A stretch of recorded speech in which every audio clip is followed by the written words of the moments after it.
সুবহানাল্লাহিল আযীম। এখানে আল্লাহর তাসবিহ আছে, তাহমিদ আছে। সুতরাং আমরা যখনই এখন সুযোগ পাবো এই দোয়াটা বেশি করবো আর আল্লাহকে ইস্তেগফার করবো। ইস্তেগফার কেন করবো? কারণ এই যে বিজয় মিছিলে আমাদেরও কিছু ভুল হয়েছে। আমরাও অনেক সময় অসহায় মানুষের গায়ে হাত দিয়ে দিয়েছি। আমরা অনেক সময় নিরপরাধ মানুষের গায়ে হামলা করেছি হয়ে গেছে ভুল ত্রুটি। আমি মারছি একদিকে গেলে চলে গেছে আরেকদিকে, মারতে চাইছি একজনের ধরছি আরেকজন, হয়ে গেছে। এই কারণে আল্লাহর কাছে ইস্তেগফার করতে হবে যে আল্লাহ ভুল যা হয়েছে এগুলো আমার, আর ভালো যা হয়েছে সেগুলো তোমার। ভুল যা হয়েছে সেগুলো কার? আমার। ভালো যা হয়েছে সেগুলো তোমার, আমাকে ক্ষমা করে দাও। এই বিজয়ের কারণে আপনাকে তাসবিহ করতে হবে, ইস্তেগফার বেশি বেশি ইস্তেগফার করতে হবে। তাহলে আল্লাহ রাব্বুল আলামিন বিজয়ের স্বাদটা আপনাকে উপভোগ করতে দিবেন। এর বিপরীতে যদি আপনি জালেম হন, আমি আবার বলছি, খবরদার খবরদার খবরদার, আপনি জালেম হবেন না, প্রয়োজন মাসলুম হন। জালেম হবেন না, কারণ জালেমের পরিণতি ভয়ঙ্কর, সেটা ছোট জালেম হোক বড় জালেম। সুতরাং আপনি জালেম হবেন না। আল্লাহ রাব্বুল আলামিন সূরাটার নামটা আমার মনে আসছে না। আল্লাহ রাব্বুল আলামিন বলেছেন আল্লাযীনা ইউনফিকুনা, সূরা ফুরকান, আল্লাযীনা ইউনফিকুনা ফিস সারাই ওয়াদ দারাই, যারা গোপনে এবং প্রকাশ্যে দান করেন, ওয়াল কাযিমিনাল গায়য ফিস সারাই ওয়াদ দারাই, যারা ভালো অবস্থায় এবং খারাপ অবস্থায় দান করেন, ওয়াল কাযিমিনাল গায়য ওয়াল আফিনা আনিন নাস, যারা তাদের রাগকে নিয়ন্ত্রণ করেন, ওয়াল আফিনা আনিন নাস, মানুষকে ক্ষমা করে দেন। আল্লাহু ইউহিব্বুল মুহসিনিন, আল্লাহ সেই সকল মুহসিনদেরকে ভালোবাসেন। আমরা দেখছি বাংলাদেশে বৃহত্তম ইসলামী সংগঠনের সর্বোচ্চ দায়িত্বশীল বলছে আমরা সবাইকে ক্ষমা করে দিয়েছি। আপনি আপনার জায়গা থেকে ক্ষমা করে দিন। আপনি আইন হাতে উঠিয়ে নেবেন না। কারোর প্রতি যদি আপনার বিরোধ, বিদ্বেষ, আপনার অভিযোগ, অনুযোগ থাকে, আপনি প্রশাসনের আশ্রয় নেন। যদি আপনি মনে করেন প্রশাসনের আশ্রয় নিলে বিচার হবে না, আপনি রব্বুল কারীমের উপর ছেড়ে দেন। আপনি ছেড়ে দেন না তার উপর যে আল্লাহ আমার সাথে যা করেছে আমি চাচ্ছি তার একটা বিচার হোক। আমি জানি এই প্রশাসন বিচার করবে না, বা আমি বিচার পাবো না, বিচার হইতে অনেক দিন লাগবে, আমি কারো কাছে বিচার দিলাম না। তুমি তো আহকামুল হাকিমিন, তুমি তো বিচার দিনের মালিক, মালিকি ইয়াউমিদ্দিন, তুমি তো মালিক নাস, তুমি তো মানুষের মালিক, আমি তোমার কাছে বিচার দিলাম। দেখেন আল্লাহর বিচার কত ভয়ঙ্কর, আল্লাহর বিচার কত ভয়ঙ্কর। আপনাকে 16 বছর দেশে ঘর ছাড়া করেছে, আপনি চাইলে কি তাকে 16 বছর পারবেন? না, আল্লাহ চাইলে তাকে দুনিয়া ছাড়াও করে দিন। আপনি আল্লাহর কাছে বিচার দেন, এই কারণে তাকে ক্ষমা করে দেন। যদি সে ক্ষমার উপযুক্ত হয় আল্লাহ সেটা দেখবেন, আর আপনি ক্ষমা করে দেন। রাগকে নিয়ন্ত্রণ করে কারো বাড়ি ঘর, বাসা বাড়ি, ব্যবসা প্রতিষ্ঠান ইত্যাদিতে হামলা করবেন না। অসংখ্য মানুষ আছে তারা হয়তো এই দলটা করতো, এই দলের অত্যাচারের সাথে তারা জড়িত না, এই দলের অত্যাচারের সাথে তারা কি নয়, জড়িত।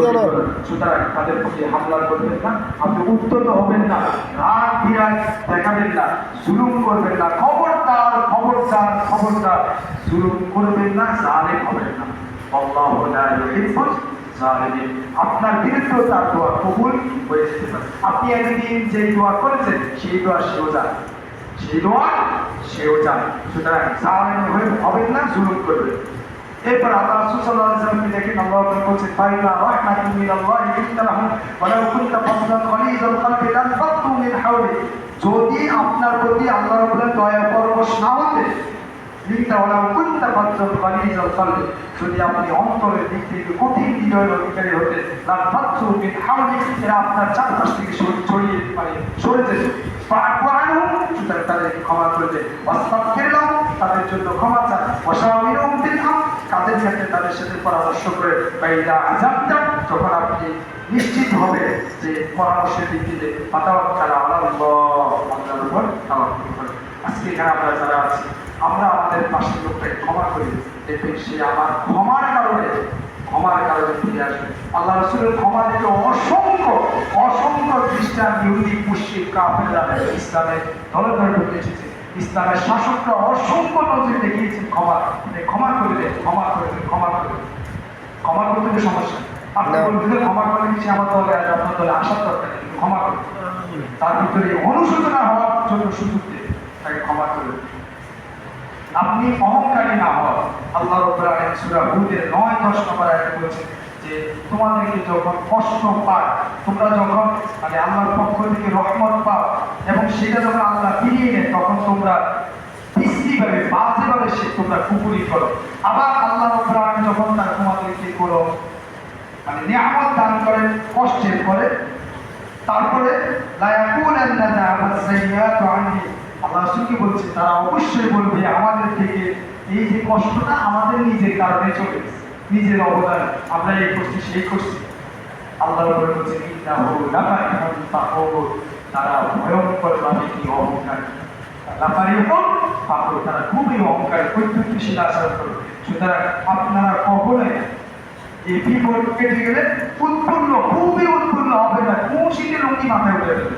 আল্লাহ এই কাজটা করবে, কোনো অবৈধ উদযাপন করবে না। মদ গাঁজা খাওয়া, অনেকে খুশি খেলায় মদের বোতল নিয়ে আসে, অনেকে খাইতে পারে, এই কাজ করবেন এবং অহংকারী হবে না। তাহলে আল্লাহ রাব্বুল আলামিন আপনার এই বিজয় আপনার জন্য বিপদের কারণ না বানিয়ে দিবেন। এরপরে দাওয়াতের কাজ বাড়িয়ে দিন, দাওয়াতের কাজ বাড়িয়ে দিন। এতদিন আপনি দাওয়াত দিয়েছেন গোপনে গোপনে, আল্লাহ পুরো ময়দান আপনার জন্য করে দিয়েছে। সুবহানাল্লাহ। এখন যদি আপনি দাওয়াতের কাজ না করেন, কি জবাব দিবেন আল্লাহর দরবারে? কি জবাব দিবেন? কোনো জবাব দেওয়ার জায়গা আছে? আপনি থানায় যাইতে পারেন, এখন আপনি সচিবালয়ে যাইতে পারেন, এখন আপনি স্কুলের কমিটি, ম্যানেজিং কমিটির কাছেও যাইতে পারেন, সব জায়গায় আপনার যাওয়া আসার রাস্তা আল্লাহ করে করে দিয়েছে। দাওয়াতের কাজ শুরু করেন, আবার নতুন করে দাওয়াত দেওয়া শুরু করেন মানুষকে, যাকে যেভাবে পারেন। আপনার কাছে যতটুকু আছে আপনি বলুন হুজুর আমি কি জানি, কি জানেন সেটা দিয়ে, জানেন না না জানা দিয়ে শুরু করেন, আল্লাহ জানাই দিলে। ডাক্তার জাকির নায়েক একটা কথা খুব সুন্দর করে বলছেন,